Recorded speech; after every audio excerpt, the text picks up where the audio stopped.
ဒီနေ့ဗီဒီယိုလေးမှာတော့ Canva ဆိုတဲ့ website ကိုအသုံးပြုနေကိုရှင်းပြပေးသွားမှာဖြစ်ပါတယ်။ဒီဗီဒီယိုလေးကိုကြည့်ရှုပြီးတော့အဲ့နဲ့မိတ်ဆွေတို့အနေနဲ့ကိုယ်ပိုင် Facebook cover တွေကိုယ်ပိုင် Facebook post တွေနဲ့ Instagram ဓာတ်ပုံတွေနဲ့ logo တွေကိုအလွယ်တကူကိုယ်ပိုင်ဖန်တီးနိုင်မှာပဲဖြစ်ပါတယ်။ Okay စလိုက်အောင်ဗျာ။အရင်ဆုံး canva.com ဆိုတဲ့နေရာလေးကိုသွားပေးပါ။ကျွန်တော် link လေးကိုလည်း description လေးမှာပေးထားပေးပါတယ်။အဲ့တော့ကျွန်တော်အရင်ဆုံး account ရှိပို့လိုပါတယ်။အဲ့တော့ဒီအပေါ် down လေးမှာ sign up ဆိုတာလေးရှိပါတယ်။ဒီမှာ account ကိုကျွန်တော်တို့ create လုပ်ပါမယ်။ဒါကတော့ကိုယ်မှာ Google account ရှိရဆိုလည်းရတယ် Facebook နဲ့ create လုပ်တယ်ဆိုလည်းရပါတယ်။ဒီမှာကျွန်တော်ရဲ့ email ကိုရိုက်ထည့်လိုက်မယ်။ရိုက်ထည့်ပြီးရတဲ့ continue ကိုနှိပ်လိုက်ပါ။နှိပ်လိုက်ပြီးဆိုတော့ဒီမှာကျွန်တော်နာမည်တစ်ခုထည့်မယ်။ passport ကိုဒီမှာရိုက်ထည့်ပေးပါမယ်။ပြီးရတဲ့ create ကိုနှိပ်ပါ။ပြီးပြီဆိုတာနဲ့ကျွန်တော်တို့ရဲ့ email ကိုကုတ်နံပါတ်လေးပို့ပေးပါလိမ့်မယ်။အဲ့တော့ကျွန်တော်တို့ email ကိုသွားမယ်။သွားပြီးရတဲ့ကုတ်နံပါတ်လေးကိုဒီမှာပြန်ပြီးတော့ထည့်ပေးလိုက်။ထည့်ပေးလိုက်ပြီးဆိုတာနဲ့သူရဲ့ Canva ရှိရဲ့ account ကို automatic ရောက်သွားမှာပဲဖြစ်ပါတယ်။ဒါဆိုလို့ရှိရင်တော့ကိုယ့်ရဲ့ Canva ကဘယ်အတွက်သုံးမှာလဲပေါ့နော်။ကျွန်တော်ဒီမှာ teacher လား student လား company အတွက်လား organization အတွက်လားပေါ့နော်။ကို personal အတွက်လား small business လားပေါ့။ကိုကြိုက်တာကိုရွေးလို့ရတယ်။အဲ့တော့ကျွန်တော်ဒီမှာ teacher ဆိုတဲ့အတွက် teacher ကိုပဲရွေးလိုက်ပါမယ်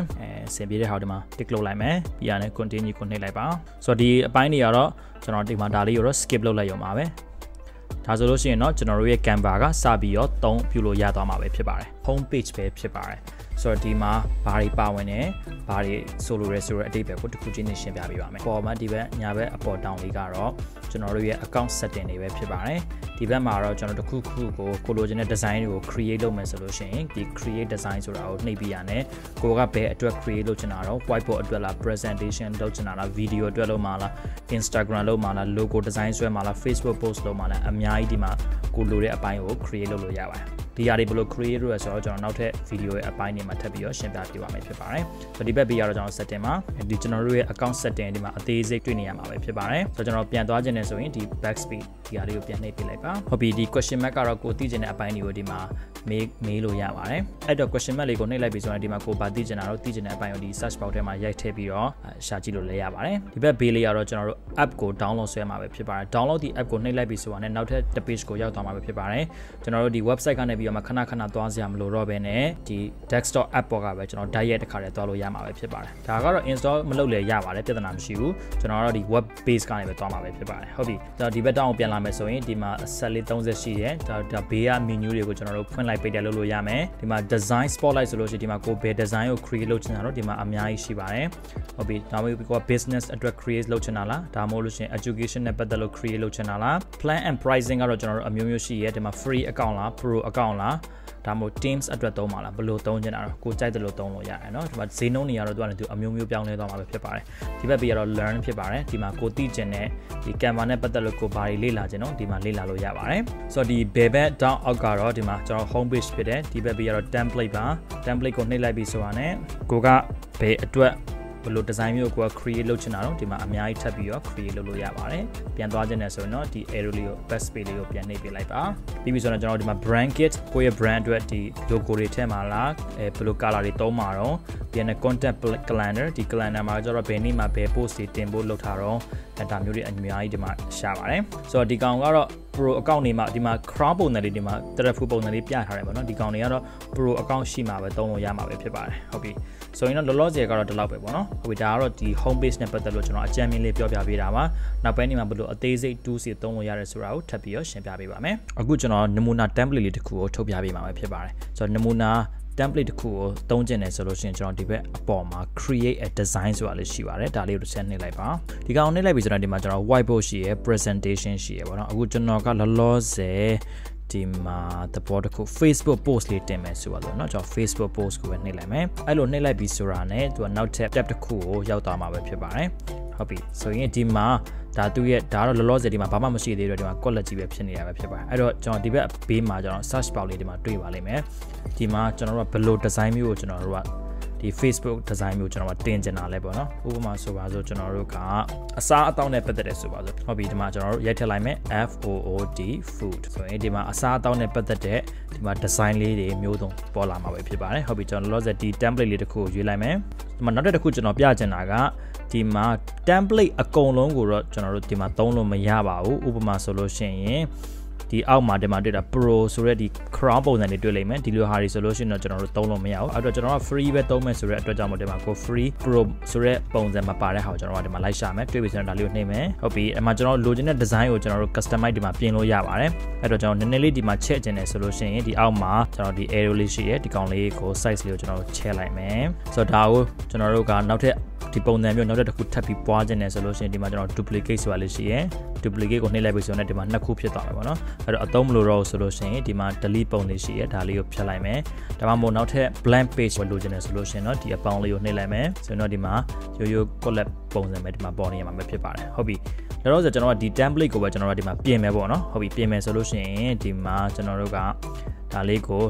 ဆက်လက်မှတ်လိုက်မယ်အချုံအချက်ဒီမှာလုပ်လို့ရဒီမှာဒီကောင်ဒီမှာအရွှေအပြောင်းလုပ်ပြီးဆိုတော့ねဒီအပေါ်ကနံပါတ်တွေရတယ်ဒီမှာပြောင်းသွားပါလိမ့်မယ်ဟုတ်ပြီအဲ့တော့ဒီမှာကျွန်တော်တို့ကတစ်ခုခုရိုက်မယ်ဗျာ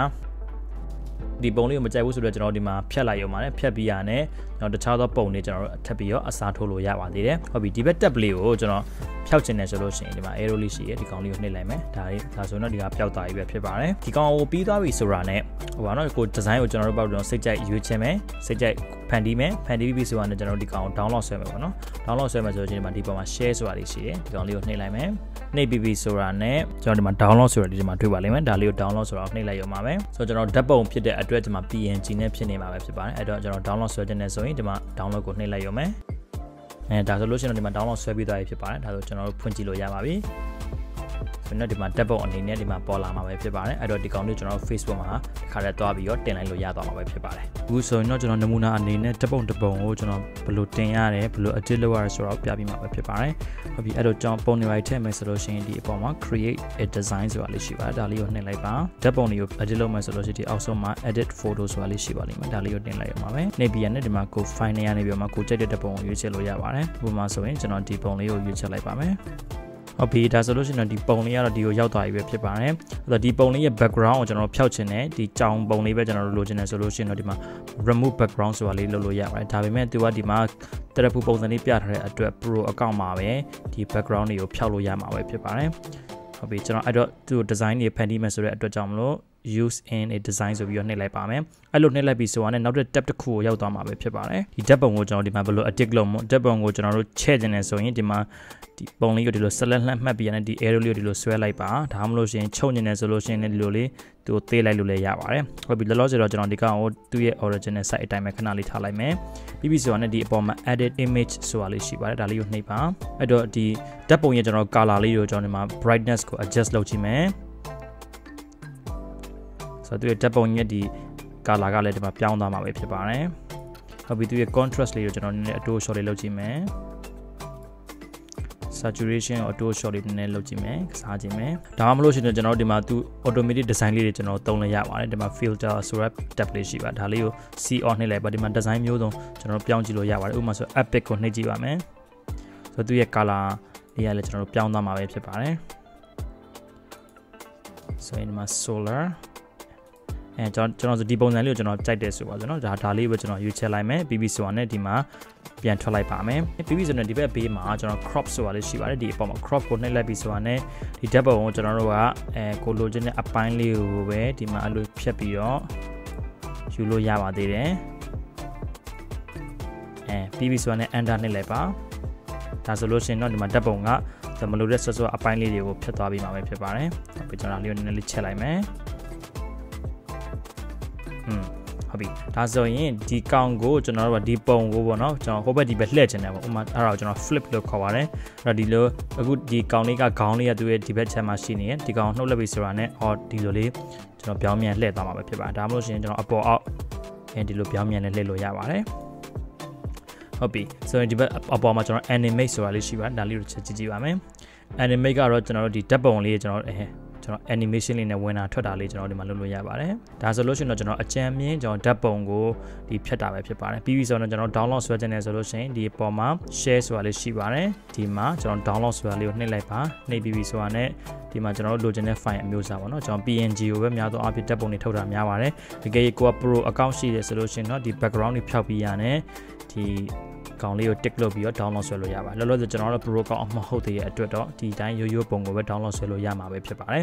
okay ကျွန်တော်နောက်ထပ်နမူနာ design လေးတစ်ခုကိုထပ်ပြီးတော့ထုတ်ကြည့်ပါမယ်အဲ့တော့ကျွန်တော် create design ကိုတွားမယ်ဒီမှာတော့ကျွန်တော် Facebook cover လေးတစ်ခုကိုကျွန်တော်ဖန်တီးကြည့်အောင်ဗျာကျွန်တော်တို့ design တစ်ခုခုကို create လုပ်လိုက်တဲ့ကျွန်တော်ဒီလိုပုံစံလေးဘေးမှာဘယ်ဘက်အချက်မှာဒီလိုလေးတွေ့နေရမှာပဲဖြစ်ပါတယ်အပေါ်ဆုံးကတော့ template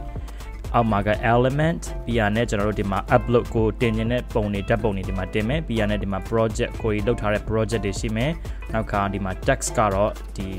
ီစာသားတွေကိုပြောတာပဲဖြစ်ပါတယ်ဒါပြီးအောက်မှာဒီမှာ more ဆိုတဲ့ဟာလေးရှိပါတယ်ဒီကောင်လေးကိုနှိပ်လိုက်မယ်ဆိုလို့ရှိရင်ကျွန်တော်နောက်ထပ်အများကြီးဒီမှာထပ်ပြီးထည့်လို့ရတယ်ဓာတ်ပုံတွေထည့်လို့ရမယ် style တွေ audio တွေ video တွေဒီမှာမျိုးစုံထပ်ပြီးတော့ထည့်လို့ရပါတယ်ကိုလိုရင်လို့ဒီမှာအပြောင်းအလဲတွေလုပ်လို့ရပါသေးတယ်ဟုတ်ပြီဒီမှာတော့ကျွန်တော် basic အခြေခံကိုပဲပြပေးပါမယ်ဟုတ်ပြီအဲ့တော့ကျွန်တော်အပေါ်ဆုံးကိုပြန်သွားမယ်အပေါ်ဆုံးက template ခရီးသွားတဲ့ theme လေးတစ်ခုခုကိုစဉ်းစားကြည့်အောင်and ဒါဆိုရင်ဒီမှာခရီးသွားတာနဲ့ပတ်သက်ပြီးတော့သူနဲ့ပတ်သက်တဲ့ Facebook cover နမူနာလေးဒီမှာတွေ့နေရပြီဖြစ်ပါတယ်ဒီကောင်လေးကိုကျွန်တော်နမူနာယူလိုက်မယ်ဗျာเนาะဒီကောင်လေးကိုနှိပ်လိုက်မယ်ဒီ tab ကိုဖျောက်ချင်တယ်ဆိုဒီမှာကျွန်တော် arrow လေးရှိရဒါလေးကိုနှိပ်လိုက်မယ်ဒါဆိုရင်တော့ပို့ပြီးတော့ကြက်ကြက်ဝန်းတွေ့ရတာပေါ့ဟုတ်ပြီအဲဒါဆိုရင်ဒီ hotel design ပေါ့เนาะဆိုရင်ကျွန်တော်တို့ time to travel ကျွန်တော်ဒါလေးကိုကျွန်တော်ဘယ်လိုပြင်မလဲပေါ့เนาะဥပမာနောက်ဒီအောက်မှာကျွန်တော်တွေ့ရမှာကဒီမှာ element ဆိုတာလေးရှိပါတယ်ဒီမှာ element ကိုနှိပ်လိုက်မယ်ဥပမာကျွန်တော်ဒီကောင်မပြင်ခင်မှာကျွန်တော်နောက်ထပ်စာမျက်နှာတစ်ခုထပ်ပြီးတော့သွားလိုက်မယ်ပေါ့เนาะဒီမှာ add page ဆိုရင်တော့ဒီမှာ blank page ပဲဖြစ်ပါတယ်ဒီမှာဒီ graphic လေးကျွန်တော်ထည့်ချင်တယ်ဒါလေးနှိပ်လိုက်မယ်ဒီလိုလေးပေါ့နော်ဥပမာဆိုကျွန်တော်ခရီးသွားနဲ့ပတ်သက်တယ်ဆိုတော့ကျွန်တော်ဒီမှာ search box ထဲမှာ travel travel ပေါ့အော်ဒါဆိုရင်ဒီမှာကျွန်တော်လေမြန်လေးထည့်လိုက်ကျွန်တော်ဒီကောင်လေးကိုဖြတ်လိုက်ပါမယ်ဆိုရင်ဒီမှာကျွန်တော်လေမြန်ပုံလေးထည့်မယ်ကျွန်တော်ခရီးသွားမယ်ဆိုတဲ့အတွက်ဒီမှာ luggage လေးကျွန်တော်ထည့်မယ်ဗျာနောက်ကကျွန်တော် passport လေးဒီမှာထည့်လို့ရတယ်ပေါ့နော်ဒီမှာ design လေးကျွန်တော်အမျိုးစုံကိုယ့်ကို create လုပ်လို့ရတယ်ကျွန်တော်ဒီမှာဘာပြီးထပ်ထည့်ကျွန်တော်ဓာတ်ပုံလေးတစ်ခုထည့်မယ်ဗျာဓာတ်ပုံထည့်မယ်ဆိုရင်ကျွန်တော်တို့လည်းလွယ်တယ်ဒီမှာကျွန်တော်ဒီကိုသွားလိုက်မယ်ဒီမှာ photo ဆိုတာလေးတွေ့ပါလိမ့်မယ် photo လေးကိုနှိပ်လိုက်ပါအဲ့တော့ travel နဲ့ပတ်သက်တဲ့ photo တွေဒီမှာအများကြီးထွက်လာမှာပဲဖြစ်ပါတယ်ဟုတ်ပြီကျွန်တော်ဒီဓာတ်ပုံတစ်ခုကိုကျွန်တော်ရွေးလိုက်မယ်ဒီကောင်လေးရောဒီမှာရှိရပေါ့နော်ဆိုရင်ဒီပုံကိုကျွန်တော်တို့ကဘောင်လေးထည့်ခြင်းတယ်ပေါ့နော်ဘောင်လေးနဲ့ထည့်မယ်ဆိုရင်ကျွန်တော်ဒီ element ထဲမှာပဲဒီအောက်ကိုဆင်းသွားလိုက်ပြီဆိုတော့ဒီမှာ frame ဆိုတာလေးတွေ့ပါတယ်ဒါဆိုကျွန်တော်ဓာတ်ပုံနဲ့ပတ်သက်တဲ့ frame လေးတွေကျွန်တော်ဒီမှာမျိုးစုံရေးလို့ရပါတယ်အဲ့တော့ frame တွေဘယ်လိုပုံစံအမျိုးမျိုးရှိလဲဆိုတော့ကျွန်တော်ဒီမှာ CO ကိုတစ်ချက်နှိပ်လိုက်မယ်ဆိုတော့ကျွန်တော်ဓာတ်ပုံ frame လေးဒီမှာအမျိုးမျိုးတွေ့ရလိမ့်မယ်နော်ကျွန်တော်ဒီကောင်လေးကိုသုံးမယ်ဆိုပါလို့ဒါလေးကိုနှိပ်လိုက်မယ်အဲ့တော့ဒီ frame နဲ့ကျွန်တော်ဒီဓာတ်ပုံလေးထည့်မယ်ပေါ့နော်အဲ့တော့ဒီကောင်လေးကိုကျွန်တော်ဖိပြီးဒီထဲကိုဆွဲပြီးတော့ထည့်လိုက်အော်ဒါဆိုလို့ရှိရင်တော့ဒီဓာတ်ပုံလေးရတာသူ frame လေးထဲရောက်သွားပြီပဲဖြစ်ပါတယ် line တွေထည့်မယ်ဗျာဥပမာဆိုရင်ဒီမှာ arrow လေးတွေပေါ့နော်ဆိုရင်ဒီလိုမြားလေးတွေကျွန်တော်ထည့်မယ်ဗျာဒါဆိုရင်ဒီမှာမြားပေါ့နော်ဆိုဒီမြားကိုကျွန်တော်ဒီမြားမှာကျွန်တော် customize အမျိုးမျိုးလုပ်လို့ရတယ်ဗျာဒီအပေါ်လာလိုက်မယ်ဒီမြားလေးကိုကျွန်တော်ဆက်လက်မှတ်မယ်ဒီအပေါ်လာမယ်မြားရဲ့ကျွန်တော်အထူပေါ့ပါကိုကျွန်တော်ဒီမှာလုပ်မယ် adjust လုပ်လို့ရမယ်ပြီးရနဲ့မြားအယောင်လေးကျွန်တော်ဒီမှာရွေးလို့ရတယ်ဗျာအဲ့တော့ဒီမှာဒီအယောင်လေးကျွန်တော်တို့ရွေးချက်လိုက်မယ်ဒါမှမဟုတ်ဒီပန်းရောင်လေးဆိုလည်းရပါတယ် element နဲ့ပတ်သက်မှဆိုတော့ပြောစရာတော့မကုန်ဘူးဗျအများကြီးရှိပါတယ်เนาะလောလောဆယ်တော့ဒါအကြံမြင့်လေးကျွန်တော်ပြပေးတာပဲဖြစ်ပါတယ်ဟုတ်ပြီအဲ့တော့ဒီမှာကျွန်တော်စောစောပြခဲ့တဲ့ဒီ template ပေါ့เนาะဒီ template ကိုကျွန်တော်ပြင်ကျင်တယ်ဒီပုံစံမကြိုက်ဘူးပေါ့เนาะအဲ့တော့မကြိုက်ဘူးဆိုတော့ကျွန်တော်တို့အမျိုးမျိုးပြင်လို့ရတယ်ပြီးဒီနောက်ကပုံကျွန်တော်ဓာတ်ပုံကိုကျွန်တော် delete နှိပ်လိုက်အဲ့မှာကိုလိုချင်တဲ့ဓာတ်ပုံတစ်ခုခုထည့်မယ်ဗျာကိုကြိုက်တဲ့ပုံကိုယ့်ဘာကိုထည့်ကျင်တယ်ရတယ်ပေါ့เนาะအဲ့တော့အဲ့လိုဓာတ်ပုံထည့်မယ်ဆိုလို့ရှိရင်ဒီမှာ upload ဆိုတာဟာလေးရှိတယ်ဆိုဒီထဲကိုကျွန်တော်တို့ကဓာတ်ပုံတွေထည့်ရဆိုရင်ကျွန်တော် upload file ဆိုတာလေးဒီမှာရှိပါတယ်ဒီကောင်လေးကိုနှိပ်လိုက်မယ်ဒီမှာကိုထည့်ကျင်တဲ့ပုံလေးကိုဒီမှာထည့်လိုက်မယ်ဗျာဆိုတော့ကျွန်တော်တို့ပုံကိုဒီ Canva ထဲကိုထည့်နေပြီဆိုတော့ဒီမှာတွေ့နေရပါတယ်ဒီအတန်းလေးကပြည့်သွားပြီဆိုလို့ရှိရင်တော့ဓာတ်ပုံကထဲကိုရောက်သွားမှာပဲဖြစ်ပါတယ်ဟုတ်ပြီအဲ့တော့ကျွန်တော်ဒီပုံရောက်သွားပြီကျွန်တော်ဒီပုံကိုကျွန်တော် background အနေနဲ့ထားမယ်ဆိုရင်ဒီကောင်ကိုဒီလိုဆွဲလိုက်မယ်ဆွဲပြရနဲ့ဒီထဲကိုထည့်လိုက်ဒါဆိုရင်တော့သူရဲ့ background လေးကပြောင်းသွားမယ်ဟုတ်ပြီကျွန်တော်ဒီကောင်လေးကိုကျွန်တော်အောက်ကိုအကုန်လုံးရွှေ့ချင်တယ်ပေါ့နော်အဲ့ကြောင့်ကျွန်တော်ဒီကောင်ကိုအကုန်လုံးကျွန်တော် select မှတ်လိုက်မယ်မှတ်ပြီးရနဲ့ဒီမှာ down လေးမှာပေါ့နော်ကျွန်တော် group ဆိုတာလေးရှိတယ်ဒီ group လေးကိုနှိပ်လိုက်အဲ့တော့ဒီကောင်နဲ့တစ်ဖွဲ့တည်းဖြစ်သွားမှာအဲ့ကြောင့်ကျွန်တော်တစုတစည်းရဲ့အလွယ်တကူကျွန်တော်ရွှေ့လို့ပြောင်းလို့ရမှာပေါ့နော်အဲ့ဒီကောင်ကိုဒီလိုအောက်ထိကျွန်တော်ချလိုက်မယ်ဒီလိုလေးပဲထားလိုက်ဒီလိုလေးထားလိုက်မယ်နော်ပြီးရနဲ့ကျွန်တော်ဒီမှာစာတွေကိုကျွန်တော်တို့ပြောင်းလို့ရမယ်ကျွန်တော်ဒီမှာ text ဆိုတာလေးရှိပါတယ်ဒီ text ကတော့ကျွန်တော်စာသားလေးတွေကျွန်တော်ဒီမှာထည့်ရတာပေါ့နော်ဒီမှာကိုကြိုက်တဲ့ဒီစာ design တွေပေါ့နော်ထည့်လို့ရအောင်ကျွန်တော်ဒီ design လေးကိုကြိုက်တယ်ဆိုရင်ဒီကောင်လေးကိုတစ်ချက်နှိပ်လိုက်ပါဆိုရင်ဒီစာလေးကဒီကိုရောက်သွားမှာဖြစ်မှာဒီမှာကိုလိုဆိုလို့ကိုယ့်ဘာကိုပြင်မယ်ပြင်ပြီးရနဲ့ဆိုရင်ကိုယ့်ရဲ့ design တွေကိုစိတ်ကြိုက်ဖြစ်ပြီးသဘောကျပြီဆိုလို့ရှိရင်တော့ဒီမှာ share ဆိုတာလည်းရှိပါတယ် share ကိုနှိပ်မယ်နှိပ်ပြီးရနဲ့ပထမပြခဲ့တယ်လို့ပဲဒီ download ဓာတ်ပုံဖြစ်တဲ့အတွက်ကျွန်တော် PNG နဲ့ပဲဓာတ်ပုံကို download ဆွဲဖို့လိုပါတယ်ဒီခါ download ကိုနှိပ်လိုက်ရုံပါပဲကျွန်တော်ရဲ့ဒီဗီဒီယိုလေးကမိတ်ဆွေတို့အတွက်အကျိုးရှိရဆိုလို့ရှိရင်နောက်ထပ်ဒီဗီဒီယိုလေးကလည်းမိတ်ဆွေတို့အတွက်အကျိုးရှိစေမှာပဲဖြစ်ပါတယ် Okay, see you in the next video. Bye bye.